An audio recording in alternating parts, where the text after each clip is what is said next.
அருட்பெருஞ்சோதி தனிப்பெரும் கருணை. அவன் அளவற்ற அருளாளன், நிகரற்ற அன்புடையன்.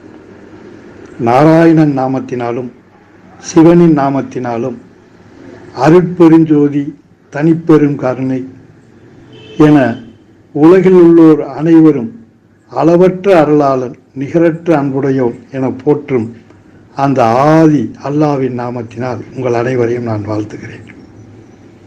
வள்ளல் பெருமான் கொடியேற்றி உபதேசம் செய்வித்த சில நாளிலே அவர் சித்தி அடைந்து விட்டார். ஆகவே சித்தி அடையும் முன்பு அவர் ஆற்றிய ஒரு பேருபதேசம் என்று ஒன்று இருக்கிறது. இந்த பூமியிலே இறைவனால் அனுப்பப்பட்டு வந்த ஞானிகள் அனைவரும் தாங்கள் சித்தியாகும் முன்பு அல்லது பரமேறும் முன்பு ஒரு இறுதி பேருரை ஒன்று வழங்கி இருக்கிறார்கள். இது அவர்களுடைய மரபு. இயேசு அப்படிப்பட்ட ஒரு இறுதி பேருரை செய்தார். அதிலே தன்னுடைய உபதேசத்தினுடைய சாதத்தை எல்லாம் பிழிந்து ஜூஸ் போல கொடுத்திருப்பார். அதுபோல முகமது நபி கூட ஒரு இறுதி பேருரை ஆற்றியிருக்கிறார். அதிலே இந்த குரானுடைய இறுதி ஜூஸ் அனைத்தையும் கலந்து கொடுத்திருப்பார். அதுபோல வள்ளல் பிரான் சித்தியாகும் முன்பு சித்தி பாலகத்திலே அந்த கொடியை ஏற்றிவிட்டு அந்த பேருபதேசம் ஒன்று வழங்கியிருக்கிறார். அதிலே தான் எதிர்காலத்திற்கான வழிகாட்டுதல் உள்ளது. அவருடைய வாழ்க்கையின் வந்த நோக்கம் நிறைவேறுவதற்கான விஷயங்கள் சூட்சுமமாக உள்ளது. அதிலே அவர் இப்படி ஆரம்பிக்கிறார்: ஆண்டவர் வருகிற தருணம் இது, அதுவரை நீங்கள் விசாரம் செய்து கொண்டிருங்கள். ஆண்டவர் வரும்பொழுது வேண்டியதை நாம் பெற்றுக்கொள்ளலாம், எல்லாவற்றையும் பெற்றுக்கொள்ள இயலும். ஆகவே அதுவரை நீங்கள் விசாரம் செய்து கொண்டிருந்தால் என்றுதான் போதும் என்றுதான் அவர் சொன்னார். இதிலே மிக முக்கியமான ஒரு குறிப்பு இன்றைய சன்மார்க்க சங்கத்தினருக்கு இருக்கிறது. ஆனால் அதை நாம் அனைவரும் கவனிக்க தவறிவிட்டோம். ஆண்டவர் வருகிற தருணம் இது, அவர் வரும்போது நீங்கள் வேண்டியதை பெற்றுக்கொள்ளலாம் என்றால், அவர் வந்தால்தான் நம்மால் முடிவாக நம்மை போன்ற சாதாரண மனிதர்கள், ஏனென்றால் வள்ளல் பிரான் பூமியிலே வந்த மனிதர் அல்ல, பரத்திலிருந்து பூமிக்கு அனுப்பி வைக்கப்பட்டவர். வருவிக்க ஒட்டினால் என்று நாம் கொண்டாடுகிறோமே தவிர, அவர் பரத்திலிருந்து இறைவனால் அனுப்பி வைக்கப்பட்ட ஒரு இறை தூதர், நபி என்பதை நாம் உணர்ந்து கொள்வதே இல்லை. இறைவனால் அனுப்பப்பட்டவர் குறிப்பிட்ட விஷயத்தை பூமியிலே ஒரு தத்துவத்தை அவர் கொண்டு வந்திருப்பார், அதனுடைய ஜூஸை பிழிந்து கொடுத்திருப்பார். இந்த 6 தலைமுறைகளிலும் இன்றைக்கு அவர் ஒரு வழிபாட்டு முறையை ஏற்படுத்திய அந்த அருட்பெருஞ்சோதி வழிபாட்டு முறையிலும் என்னென்னவோ பல கருத்துகள் இருந்தாலும் அதனுடைய ஜூஸ் என்பது ஆண்டவர் வருகிற தருணம் இது, அப்போது வேண்டியதை நீங்கள் பெற்றுக்கொள்ளலாம் என்பதுதான். ஆகவே இந்த ஆண்டவரை பற்றி பல குறிப்புகள் அவர் சொல்லி இருக்கிறார். அவர் பார்வதிபுரத்திற்கு வரும்பொழுது செத்தாரை உயிரோடு எழுப்புவார் என சொல்லி இருக்கிறார். பார்வதிபுரம் என்பது இன்றைய வடலூர் தான், அதனுடைய ஆரம்ப பெயர் பார்வதிபுரம். ஆகவே வருகிற ஆண்டவர் என்ன செய்வாராம்? செத்தாரை உயிரோடு எழுப்ப வேண்டும். அப்படி எழுப்பப்பட்டவர்கள் சாட்சி சொல்ல வேண்டும் என்பதற்காகத்தான் சாட்சி மேடையாக எழுவார் மேடை என்றையும் கட்டி வைத்து விட்டு போனார். இந்த சன்மார்க்க சங்கங்கள் அனைவருக்கும் வள்ளல் பிரானுக்கு அடுத்த தலைவர் யார் என்றால், கல்பட்டு ஐயா முதலாக அங்கே ஜீவசமாதியில் இருக்கிறார்களே, அந்த நால்வரை மீண்டும் பிரணவ தேகத்திலே உயிரோடு எழுப்பி, அப்படி எழுப்பப்பட்டவர்கள் இந்த மேடையிலே நின்று எங்களை உயிரோடு எழுப்பியவர் இந்த நபர்தான் என்று சாட்சி சொல்ல வேண்டும், கை காட்ட வேண்டும். அவர்தான் அந்த வரப்போகிற ஆண்டவர்.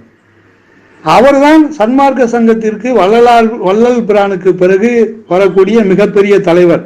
அவருடைய காலத்திலே இந்த உலகம் முழுவதிலும் சகலரும் இந்த பார்வதிபுரத்திற்கு இந்த வடலூருக்கு வருவார்கள் என்று மகிழ்ச்சிகரமாகவும் வள்ளல் பெருமான் அறிவித்திருக்கிறார். ஆகவே வரப்போகிற ஆண்டவரை பற்றி அவரது குறிப்புகள் ஆங்காங்கே இருந்தாலும் நாம் அனைவரும் அந்த பாதையினை இன்றைக்கு வரை தேர்ந்து கொள்ளாமல் நாம் அனைவருமே இன்னொரு குட்டி வள்ளலார் போல ஜீவ காரியம் பண்றோம், அதை பண்றோம், இதை பண்றோம், 10 பாட்டுக்கு விளக்கம் சொல்கிறோம் என்றுதான் சொல்லிக் கொண்டிருக்கிறோம். இதை நான் தவறு என்று சொல்லவில்லை, ஆனால் இது உங்களை முழுமைக்கு கொண்டு செல்லாது. இந்த உலகம் மாறுவதற்கு, உலகத்திலே சத்தியுகம் வருவதற்கு வள்ளல் பிரான் காட்டிய நெறி என்ன? ஆண்டவரை வரவேற்றல் என்கிற ஒரு காரியத்தை அவர் நமக்கு விட்டு போயிருக்கிறார். நாம் ஒன்றுமே செய்து, ஒளி தேகம் தான் வல்ல அடைந்தான் எல்லாருக்கும் தெரியும், எல்லாருக்கும் ஒளி தேக லட்சியம் இல்லாமல், ஆனால் அதை அடைய முடியாது. ஏனென்றால் இந்த பேருபதேசத்திலே அவர் விசாரம் செய்து கொண்டிருங்கள் சொல்லிவிட்டு என்ன சொன்னாரு? எப்படி விசாரம் பண்ண சொன்னாரு? ஏதாவது பெரிய காரியத்தை விசாரம் பண்ண சொன்னாரா? இந்த நகை ஏன் வளர்ந்துருக்கு, அது ஏன் இருக்கு, இது ஏன், சின்ன விஷயத்தை பார்த்துட்டு இருங்கப்பா போதும்னு தான் அவர் சொன்னார். உங்களை ஏதாவது பெருசா விசாரம் பண்ண சொன்னாரா? நகை ஏன் வளர்ந்துருக்கு, இதெல்லாம் சின்ன வேலை, ஒரு குழந்தை செய்ய வேண்டிய வேலை, நகை ஏன் வளர்ந்துருக்கு, இது எப்படி இருக்கு, அப்படித்தான் பேருவதத்தில் இருக்கிறது. இதுல என்ன அர்த்தம்? பெருசா ஒண்ணு நீங்க செய்யாதீங்கப்பா, வரப்போகிற ஆண்டவரை வரவேறுங்க போதும்னு அர்த்தம். அவர் உங்களை எதில் நடத்தணுமோ என்னென்ன செய்யணுமோ எல்லாவற்றையும் அவர் செய்வார். ஏனென்றால் அவர் செத்தாரை உயிரோடு எழுப்பக்கூடிய வல்லமையோடு வரப்போகிறார். செத்தவர்களை உயிரோடு எழுப்பக்கூடிய வல்லமையோடு வருவர், மற்றதை செய்ய மாட்டாரா? அவரை பற்றி இந்த வரப்போகிற அந்த சமரச வேதாந்தியை பற்றி உலகம் முழுவதிலும் பலர் முன்னறிவித்திருக்கிறார்கள். ஏன் நீங்க நினைக்கிறேன், இன்னைக்கு கடுமையான உபதேசம் உள்ள அந்த இஸ்லாமியத்தை உருவாக்கிய முகமது நபி கூட அவர் இறப்பதற்கு ஒரு வாரம் முன்பு ஒரு கனவு காண்கிறார். அதிலே பூமியிலே வரப்போகிற ஒரு ஆண்டவரை பற்றி ஒரு கனவு வந்து அதை அப்படியே சொல்லிவிட்டு அவர் செத்து போனார். அது அங்கே அப்படியே ஹதீஸில் எழுதி வைத்திருக்கிறார்கள். இதற்கு அர்த்தம் அவர்களுக்கு தெரியாவிட்டாலும் முகமது நபி கூட இதை முன்னறிவித்திருக்கிறார். வரப்போகிற ஒருவர் அல்மகதி, சமாதானத்தை உண்டாக்குகிறவர். மகதி என்றால் சமாதானம் என்று அர்த்தம், அல் என்றால் இறைவன் என்று அர்த்தம். இறைவன் புறத்திலிருந்து சமாதானத்தை உண்டாக்கக்கூடிய ஒருவர் வருவார். அவர் காலத்திலே உலகம் முழுவதிலும் சமாதானம் நிலவியதை அவர் கனவிலே காண்கிறார். ஆக அப்படிப்பட்டவர் வந்தால் உலகிலே சமாதானம் சுபிச்சம் நிரம்பிவிடும் என்று அவர் கனவு என்று விட்டு சொல்லிவிட்டு செத்து போனார். இது ஒரு முன்னறிவிப்பு. ஆனால் அவரிடம் வரப்போகிற அல்மகதிக்கு அடையாளம் என்ன என கேட்டபோது அவர் சொன்னார், அவர் வானத்திலிருந்து தங்க காசுகளை வாங்கி வாரி வாரி இறைத்து உலகம் முழுவதிலும் வறுமையை ஒழிப்பதை நான் கண்டேன்னு சொன்னார். அப்ப ரெண்டு குறிப்பு இருக்கு. வள்ளல் பெருவான் வரப்போகிற சமரச வேதாந்தி அல்லது வரப்போகிற ஆண்டவர் உலகம் முழுவதும் சமாதானத்தை உண்டாக்கி அவர்கள் அனைவரும் இங்கே வடலூருக்கு வந்து ஆராதிக்கும்படியாக செய்யக்கூடிய வல்லமையுள்ள அந்த ஆண்டவர் தனக்கு பின்பு சமரச சன்மார்க்க சங்கத்திற்கு, சமரச சத்தியம் இந்த சங்கத்திற்கு தலைமை தாங்க போக அந்த ஆண்டவர் என்ன செய்வார் என்று வள்ளல் பெருவான் அடையாளம் சொன்னார். செத்தவர்களை உயிரோடு எழுப்பணும். இந்த கல்பட்டு முதலானவர்களை உயிரோடு எழுப்பி அந்த மேடையில நிப்பாட்டன்னு அவங்க சாட்சி சொல்லணும். இது ஒரு அடையாளம் என்றால், முகமது நபி இன்னொரு அடையாளம் சொன்னார். வானத்திலிருந்து தங்க காசுகளை வாங்கி வாரி இறைத்து பூமி முழுவதும் வறுமையை ஒழிக்க வேண்டும் அப்படின்னு ஒரு அடையாளம் சொன்னார். ஆக இந்த இரண்டு அடையாளங்களுடன் பூமிக்கு வரப்போகிற ஒருவர் இருக்கிறார், ஒரு ஆண்டவர். எப்படி வள்ளல் பிரான் இறைவனால் பூமிக்கு அனுப்பப்பட்டாரோ அதுபோல இறைவனால் பூமிக்கு அனுப்பப்பட போகிற அடுத்த நபர் ஒருவர் இருக்கிறார். இதைத்தான் வள்ளலார் முன்குறித்தார். இந்த சமரச வேதம்னா என்ன, சமரச சத்தியம்னு சங்கத்துக்கு பேர் வச்சிருக்கிறீங்களே என்னன்னு கேட்டப்ப, இப்ப நான் சொன்னா விளங்காது, அதுக்குரிய நபர் வரும்போது அது விளங்கும்னு சொன்னார். அவர் உங்களுக்கு சொல்லட்டும், வள்ளல் பிரானுக்கு எல்லாம் தெரியும். ஆனா அந்த காலகட்டத்திலே இதை பூமியிலே சொல்ல முடியாது என்பதால் வரப்போகிறவர் என்னுடைய சீடர். ஏனென்றால் தன் சீடனை குறித்து எந்த குருவும் மகிழ்ச்சியாகத்தான் இருப்பார். வரப்போகிறவர் சொல்லட்டும் சொல்லிட்டு போனாரு. அதற்காக சாட்சி மேடையும் கட்டி வச்சுட்டு போனார். இதை ஏன் சொல்கிறேன் என்றால், இன்றைக்கு சன்மார்க்க சங்கத்திலே நிறைய நாத்திகவாதிகள் புகுந்து விட்டார்கள், சூனியவாதிகள் புகுந்து விட்டார்கள். அதாவது இந்த அறிவுஜீவித்தனம் ஒன்று இருக்கிறது, புத்திசாலிகன்னு சொல்லுவாங்க. இவர்கள் காலம் காலமாக இருந்திருக்கிறார்கள். இப்படிப்பட்டவர்கள் தான் ஒரு காலகட்டத்திலே பெரியாருக்கு பின்னாடி போய் நாத்திகத்தை பேசிக்கொண்டு எங்களை மாதிரி அறிவாளிகளா என்று இருந்தார்கள்.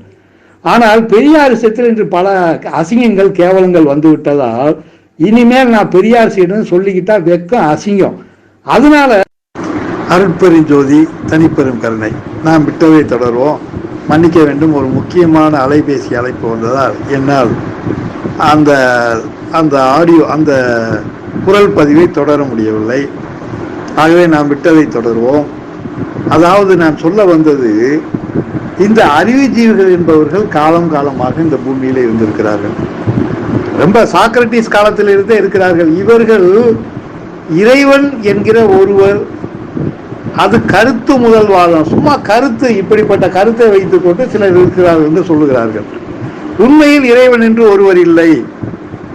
நாத்திகம், நாட்டிலே பூமியிலே அவ்வப்போது காலம் காலமாக சமுதாய சீர்திருத்தம் செய்வது, மறுமலர்ச்சி செய்வது, புரட்சி செய்வது. கம்யூனிஸ்டுகள் கூட அப்படித்தான். மார்க்சியவாதி அந்த காலத்தில் மார்க்ஸ் உருவாகும் போது அப்படிப்பட்ட ஒரு அறிவுஜீவித்தனம் தான். இவர்கள் சமுதாயத்திலே மாறுதல் எதுவும் செய்யவில்லை என்றெல்லாம் சொல்ல முடியாது. அந்தந்த காலகட்டத்திலே மனித முயற்சியிலே இவர்கள் சில மாறுதலை செய்து இருக்கிறார். இறைவன் என்கிற ஒருவர் அவசியம் இல்லாமலேயே மனிதர்களை சரிப்படுத்துவதற்கான ஒரு மார்க்கங்கள் அவ்வப்போது பூமியில இருந்து கொண்டுதான் இருக்கிறது.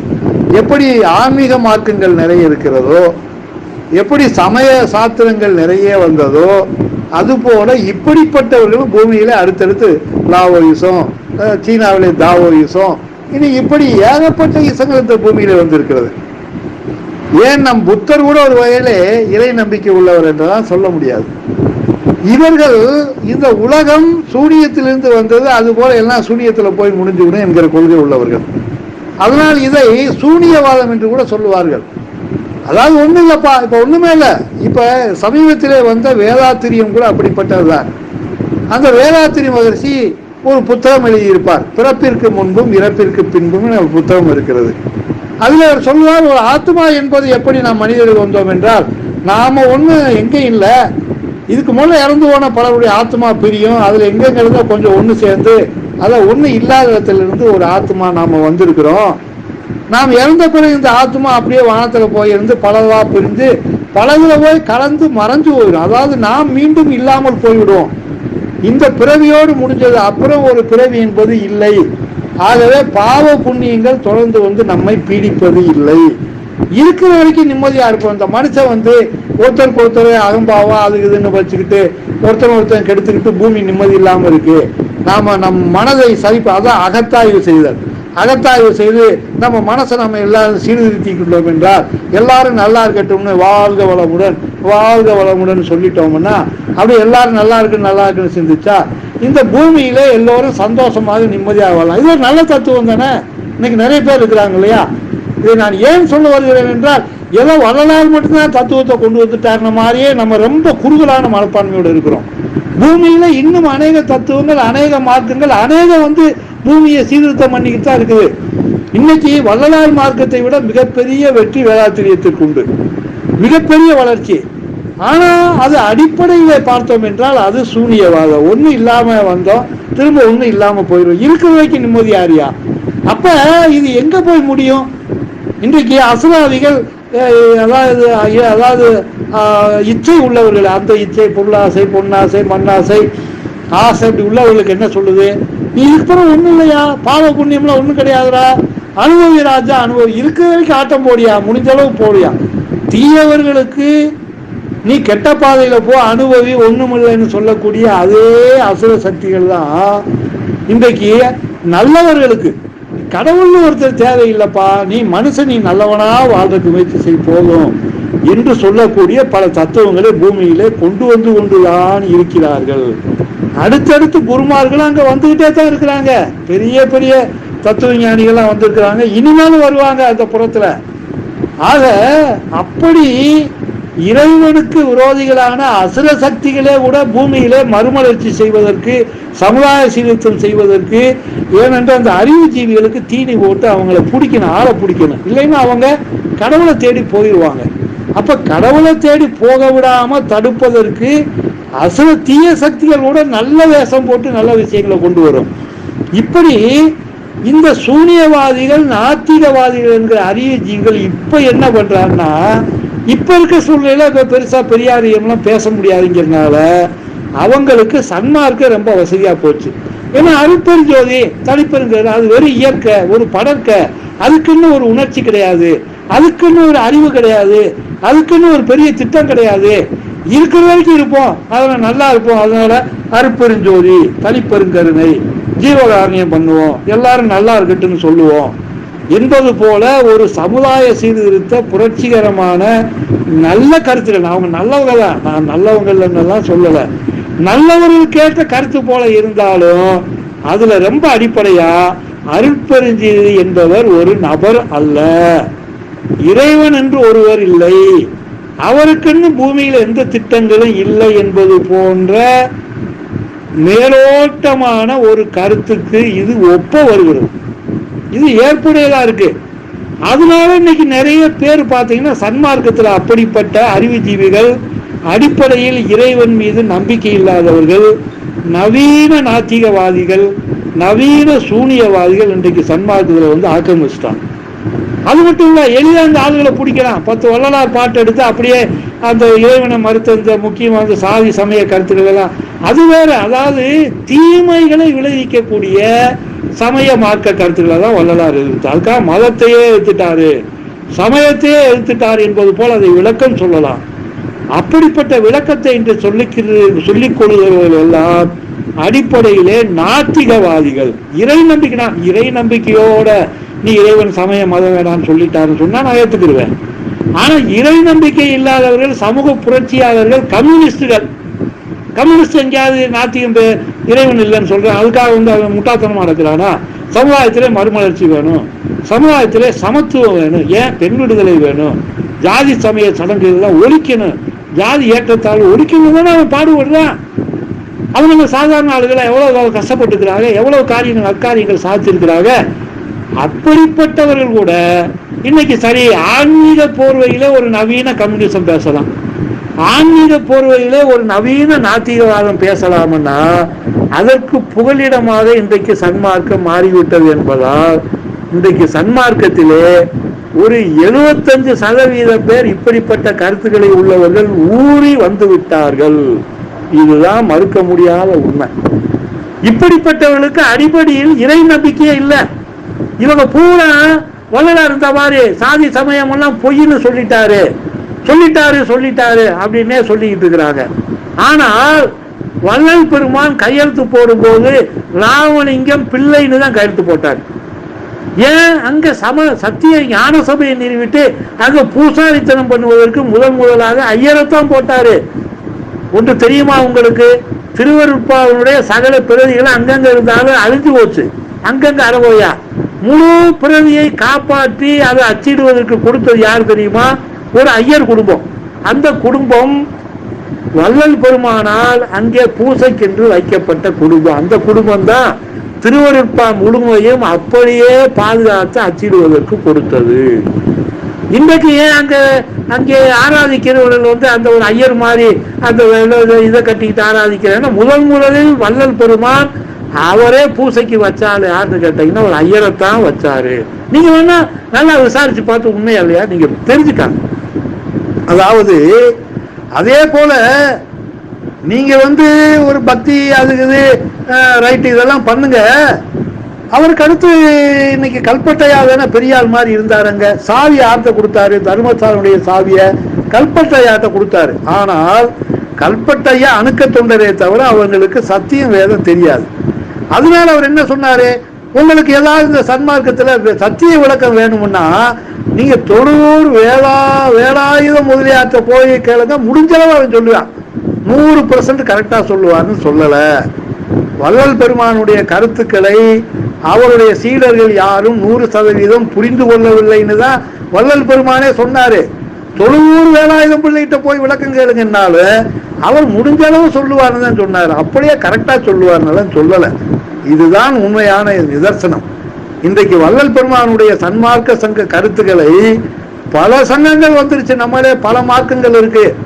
ஆளாளுக்கு பெரிய பெரிய தலைவர்கள் ஆளாளுக்கு 100 பேர் 500 பேரை பிடிச்சு வச்சுக்கிட்டு வரவு செலவு பண்ணி ரொம்ப சிறப்பா அவங்க இன்றைக்கு இந்த ஜீவகாரணிய பணியை செய்து கொண்டிருக்கிறார்கள். கொஞ்சம் கொஞ்ச வேலையில் அவர்கள் செய்யவில்லை. ஆனால் இப்படிப்பட்ட யாருமே நிறைய விளக்கங்கள் ஆளாளுக்கு சொன்னாலும் நிச்சயமாக வள்ளல் பிரானுடைய கருத்துக்களை 100% 50% சரியாக விளக்கம் சொல்லுகிறவர்கள் யாரும் இன்றைக்கு இல்லை. மனிதர்களிலிருந்து வரக்கூடிய யாராலும் 50% மேல விளக்கம் சொல்லவே முடியாது. ஆகவே இனியும் இந்த மனித தலைவர்களை நம்பிக்கொண்டிருக்காமல் இறைவன் புறத்திலிருந்து வரப்போகிற அந்த நபரை, ஏனென்றால் இறைவன் புறத்திலிருந்து அனுப்பப்படுகிற ஒரு நபரால் மட்டுமே காலத்துக்கு காலம் சரியான விஷயத்தை, சமூகத்திற்கான சரியான விஷயத்தை அவர் முன்னெடுக்க முடியும். ஆக இந்த சன்மார்க்க சங்கங்கள் மேல்நிலையை அடைய வேண்டுமானால் வள்ளல் பிரானுக்கு பிறகு ஒருவர் கூட அந்த ஒளி தேகத்தை அடைய முடியவில்லையானால் அது மனிதர்களுடைய இயல்பு. ஆகவே இனியும் இந்த மனித தலைவர்களே நம்பிக்கிட்டு ஏதாவது ஜீவகாரணியம் பண்ணும், சபை நடத்தின இதெல்லாம் நடத்துங்க. இது மட்டும் போதாது, உள்ளத்திலே தாகம் வேண்டும். அந்த வரப்போகிற ஆண்டவர், இறைவன் புறத்திலிருந்து வரப்போகிற ஆண்டவர் இறைவனால் அனுப்பி வைக்கப்பட போகிற ஆண்டவர் உலகம் முழுவதிலும் இன்றைக்கு பறந்து விரிந்திருக்கக்கூடிய பல்வேறு சமய சாத்திரங்களை அவருடைய கெட்டதை மட்டும் நீக்கி அதிலே சமரசத்தை விளைவிக்க கூடியவர். அதாவது வள்ளல் பெருமான் மதங்களை பூரா ஒதுக்கி வைன்னு சொல்லிட்டார் என்பது போல இந்த சன்மார்க்கத்திலே வந்த நாத்திகவாதிகள் தப்பாக விளக்கம் சொல்லிக் கொண்டிருக்கிறார்கள். வள்ளல் பெருமான் அப்படி இருந்தவர் அல்ல. அவருடைய சொந்த வாழ்க்கையை பார்த்தால் அவர் 8 வயசு 9 வயசுல கந்தர்கோட்ட மணிமாலை என்கிற ஒரு 30 பாடல் பாடி இருக்கிறார். இந்த 30 பாடலுக்கு நீங்க சரியான விளக்கம் சொல்லி பாருங்க, அதை எடுத்து படிச்சு பாருங்க.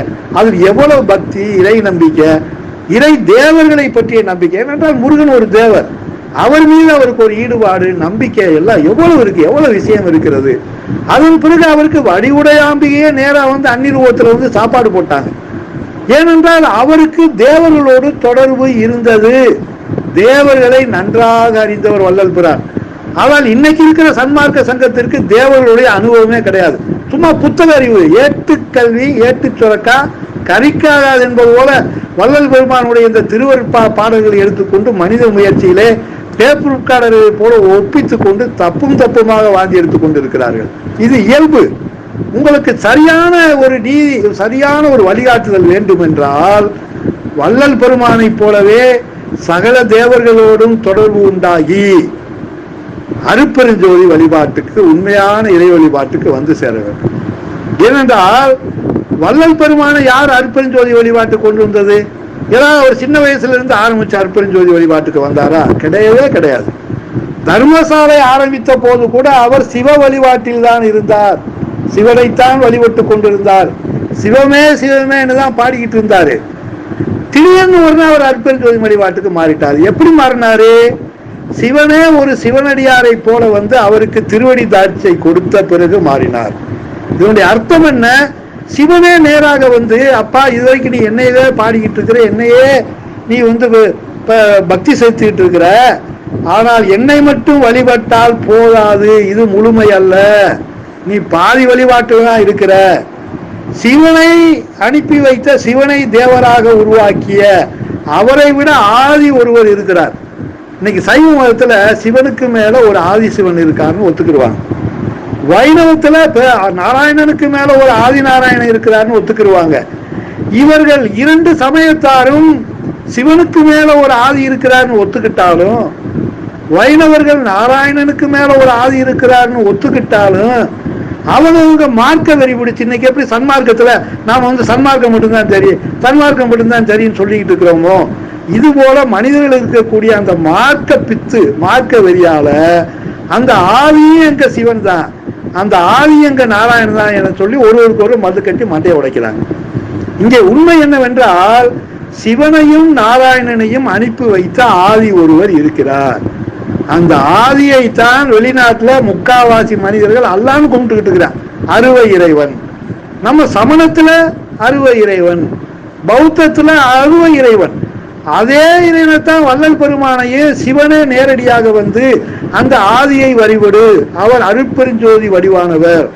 இன்றைய காலகட்டத்துக்கு நீ அருட்பெருஞ்சோதியை பற்றி, அவர் தனிப்பெருங்கருணை என்பதை பற்றிய வெளிப்பாடுகளை சொல்லுன்னு சொன்னதுனாலதான் சிவனுடைய வழிகாட்டுதலின் அடிப்படையில் தான் வள்ளலார் அருட்பெருஞ்சோதி வழிபாட்டுக்கு மாறினார்.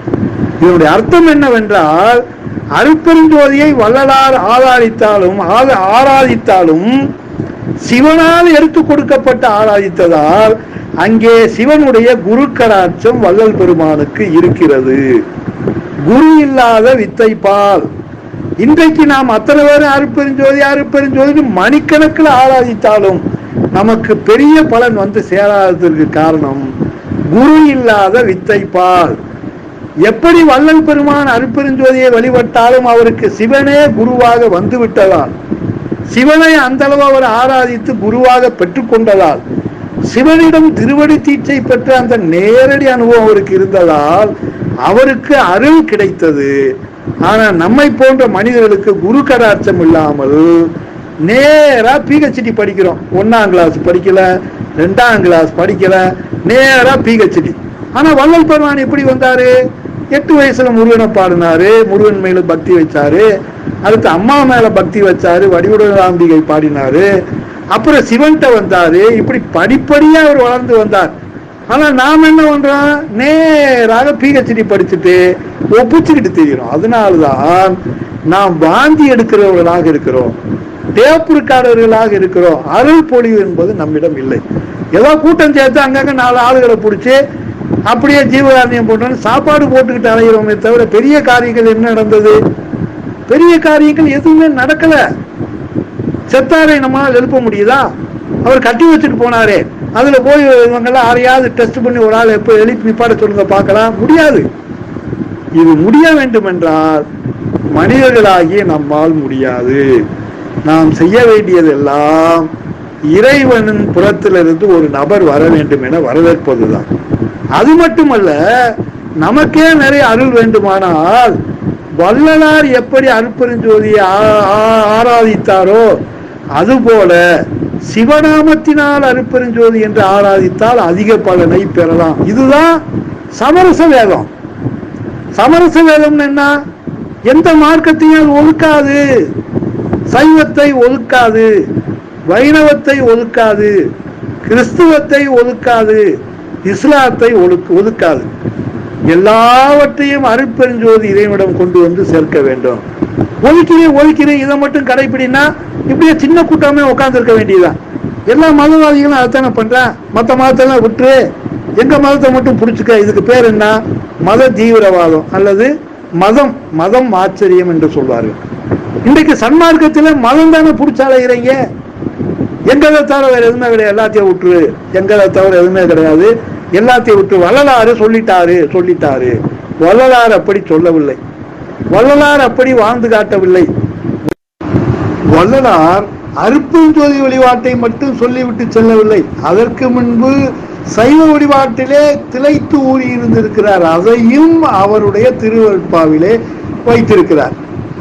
திருவருட்பாவிலே ஒவ்வொரு அருட்பாவாக ஒவ்வொன்றாக பிரித்து வரும் பொழுது எதையாவது ஒதுக்கிவிட முடியுமா?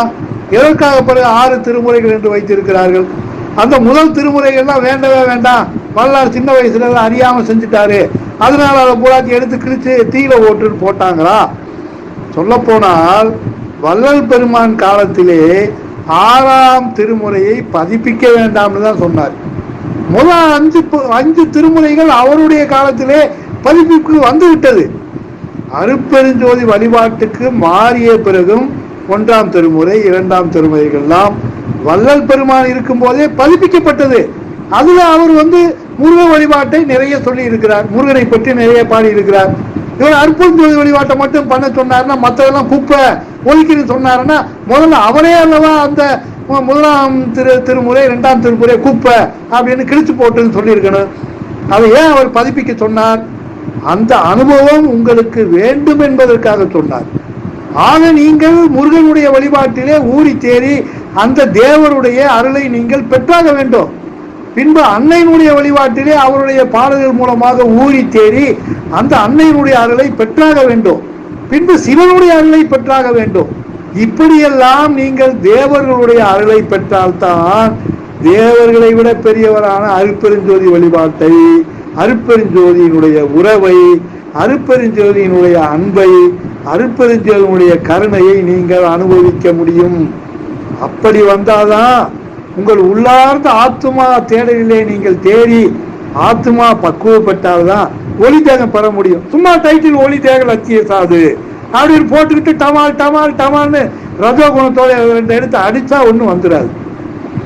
உன் ஆத்மாவில இன்னும் சத்துவ குணமே வரலையே. ரஜோ குணமா நீ கடாபுடா அடிச்சுக்கிட்டு இருந்தா எங்க இருந்து ஒளி தேகம் வரும்? நான் யாரையும் குறை சொல்வதற்காக வரவில்லை. வெறும் ஆசைப்பட்டு பலன் இல்லை. குரு எப்படியோ அப்படியே சீடன் இருக்க வேண்டும். நீ வள்ளல் பெருமானுக்கு உண்மையான சீடனாக இருந்தால் வள்ளலார் வளர்ந்தது போலவே நீயும் வளரணுமா இல்லையா? அவர் தானே 1ஆம் திருமுறையை பதிச்சு வச்சாரு, அவர் தானே 2ஆம் திருமுறையை பதிப்பிச்சு வச்சாரு.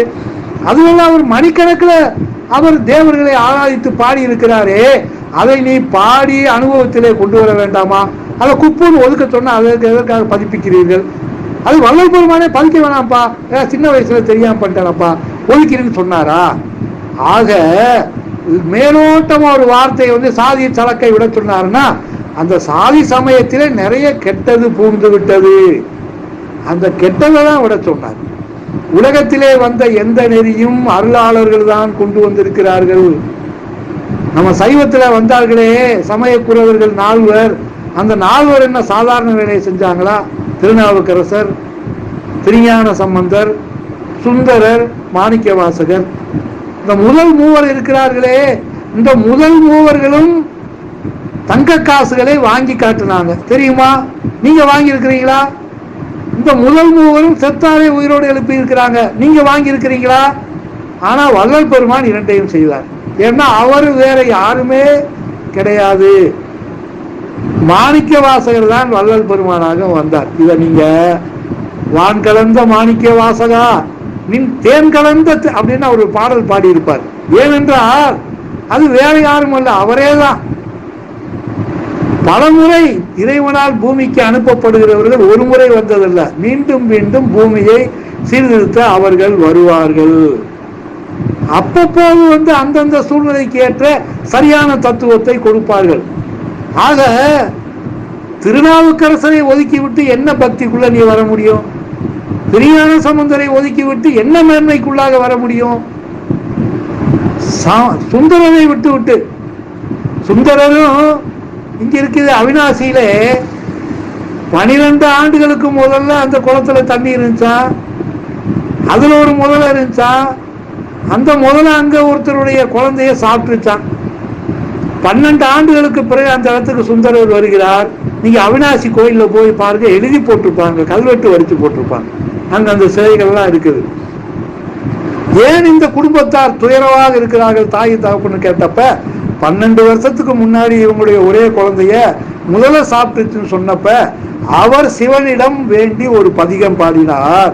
பெருமழை பெய்தது, அந்த குளம் நிரம்பியது, அதிலே அதே முதலை திரும்ப வந்தது, அதே முதலை கரையிலே அதே சிறுவனை கக்கி விட்டு போனது.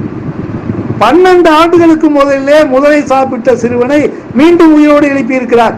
செத்தாரை எழுப்புவார், செத்தாரை எழுப்புவார்னு சொன்னாரே, வள்ளல் பெருமானை எழுப்பி இருக்கிறார். அது உங்களுக்கு தெரியாது. ஆனால் இன்றைக்கு நீங்கள் என்ன செய்து கொண்டிருக்கிறீங்க? மேலோட்டமாக வள்ளல் பெருமானை பற்றி தவறாக சாதி சமயத்தை ஒழிக்க சொன்னாரு, சைவத்தை விட சொன்னாருன்னு வெக்கமில்லாம சொல்றீங்க. சமய குருமார்கள் செய்ததில் ஏதோ ஒரு கால்வாசி பங்கு செய்திருப்பீங்களா? திருநாவுக்கரசர் எவ்வளவு சாதித்தார்? திருஞான சம்பந்தர் எவ்வளவு சாதித்தார்? எல்லாரும் தலா ஒருவரை செத்தவர்களை எழுப்பினார்கள். தங்க காசு வாங்கி காட்டினாங்க. கோயில் கட்டுவதற்காக திருநாவுக்கரசருக்கு டெய்லி ஒரு காசு, திருஞான சம்பந்தருக்கு டெய்லி ஒரு காசு. டெய்லி காலையில் அவங்களுக்கு அந்த இடத்துல ஒரு தங்க காசு வரும். அதை எடுத்து கொடுத்துதான் அவங்க அந்த கோயிலை கட்டினாங்க. அதுல திருநாவுக்கரசருக்கு அதிக மாத்துள்ள காசு, திருஞான சம்பந்தருக்கு மாத்து குறைச்சல். அதனால அவர் ஒரு படியை பாடினா இன்னைக்கு வரைக்கும் அந்த பதியம் இருக்கு. மாத்தி கொடுங்க, எனக்கு மட்டும் ஏன் குறைச்சு கொடுக்குறீங்க? ஒரு புகழ்பெற்ற திருஞான சம்பந்தருடைய அந்த மாத்திரை பாடல் இன்றைக்கும் இருக்கிறது. எனக்கு மட்டும் ஏன் குறை? இதெல்லாம் உண்மைதானே? இதுல எதையாவது இன்னைக்கு சன்மார்க்கிகளால் செய்ய முடியுமா? சும்மா மேலோட்டமா எங்க வள்ளலார் சொல்லிட்டாரு, அவர் சமயத்தெல்லாம் ஒதுக்க சொல்லிட்டாரு, சைவத்தை ஒதுக்கி சொல்லிட்டார். என்ன உங்களுக்கு பக்தி ஆழம் இருக்கிறது? என்ன ஆன்மீக அனுபவம் இருக்கிறது? ஆன்மீக அனுபவம் உங்களுக்கு இருந்தால் இப்படிப்பட்ட தவறான வாக்கு வராது. நாத்திகள் புகுந்து உங்களுக்கு நாத்திக உபதேசம் பண்ணி உங்களை கெடுத்து குட்டிச்சோராக்கி வச்சிருக்கிறாங்க.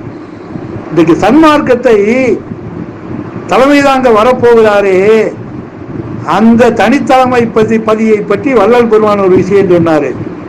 கொடுத்தும் சொல்லுவோம், அடித்தும் சொல்லுவோம் சொன்னாரு. கொடுத்து சொல்லுகிற காலம் இப்ப நடந்துகிட்டு இருக்கு. சாப்பாடை போட்டு சத்தியத்தை சொல்லிக்கிட்டு இருக்கிறாங்க. ஆனால் வரும்போது அடித்து சொல்லுவார், சாட்டையாலே அடிப்பார். அவர் உயிரோடு எழுப்புவார்களே, அப்படி நிறைய பேர் எழுப்புவாங்க. திருநவதேகத்திலே எழுப்புகிறவங்க பேய் மாடிதான். அவர்களை துப்பாக்கியால் சுட்டாலும் சாக மாட்டாங்க, கத்தியால் எடுத்து வெட்டாலும் சாக மாட்டாங்க. ஆனால் எங்கு தவறு நடந்தாலும் அந்த இடத்திற்கு அவர்கள் சாட்டையாலே அடித்து இந்த சமுதாயத்தை அடக்கி ஒடுக்கி நல்வழிப்படுத்துவார்கள். அடித்தும் சொல்லக்கூடிய காலம் வந்து கொண்டிருக்கிறது. அப்படி அடிக்கக்கூடிய நபர்களை உயிரோடு எழுப்பி வரும்போது முதல்ல யார் அடிப்பார் தெரியுமா? இயேசு சொன்னார், முதலாவது நியாய தீர்ப்பு தேவனது சபையில் தான் ஆரம்பிக்கும். அதுபோல வள்ளல் பெருமானுடைய சீடர் முதலாவது திருத்துகிற காரியத்திற்காக அடித்து சொல்லும் போது முதல்ல அடி வாங்க போறது சன்மார்க்க சங்கத்துல. இன்னைக்கு நாத்திகம் பேசிக்கொண்டு நாத்திகவாதி என்று தன்னையவே தெரியாம நாத்திகம் பேசிக்கொண்டு சாதி சமயம் எல்லாம் பொய்ன்னு சொல்லிட்டாரு, குப்பை குப்பை ஒதுக்கு என்று மேலோட்டமாக சொல்லிக் கொண்டிருந்தால் வள்ளலாருடைய சீடர் தனித்தலைமை பதி முதல்ல உங்களைத்தான் சாட்டையால் அடிப்பாங்க. அவர்கிட்ட அடி வாங்கிதான் திருந்துவேன்னு இருக்காதீங்க. காலம் நெருங்கி வந்து கொண்டிருக்கிறது. இப்பயாவது உண்மையான ஆன்மீகத்திற்குள்ளாக உண்மையான பக்திக்குள்ளாக உங்க ஆன்மாவை தேற்றுங்க. இறைவன் புறத்திலிருந்து வரப்போகிற அந்த தனித்தலைமை பதி என்கிற சமரச வேதாந்தி சகல மதங்களிலும் நன்மையை சேர்த்து தீமைகளை ஒதுக்கி அருட்பெருஞ்சோதி ஆண்டவருடைய ஒரே வழிபாட்டிற்குள் எல்லாரையும் கொண்டு வந்து சேர்க்கக்கூடிய, எதையும் ஒதுக்காத, எதிலும் சமரசத்தை உருவாக்கக்கூடிய அந்த நபரைக்கு முன் அடையாளமாக சமரசவாதிகளாக வாழ பழகுங்க. சகலமாக்கத்தாரையும் மதித்து அவர்களை உங்கள் வழிபாட்டிலிருந்து நீங்கள் அருட்பெருஞ்சோதி வழிபாட்டையும் சேர்த்துக் கொள்ளுங்கள் என்று சொல்லுகிறவர்களாக மாறுங்கள். அப்போதுதான் நீங்கள் மேன்மையடைவீர்கள் என்று சொல்லி, சிவனை ஒதுக்கினால் நிச்சயமாக ஒரு தம்படி கூட நீங்கள் வாழ்க்கையில முன்னேற மாட்டீர்கள். சிவநாமத்தினால் அருட்பெருஞ்சோதி என வழிபட்டால் வாழ்க்கையிலே மேன்மை அடைவீர்கள், ஞானம் அடைவீர்கள் என்று கூறி இந்த உரையை நிறைவு செய்கிறேன்.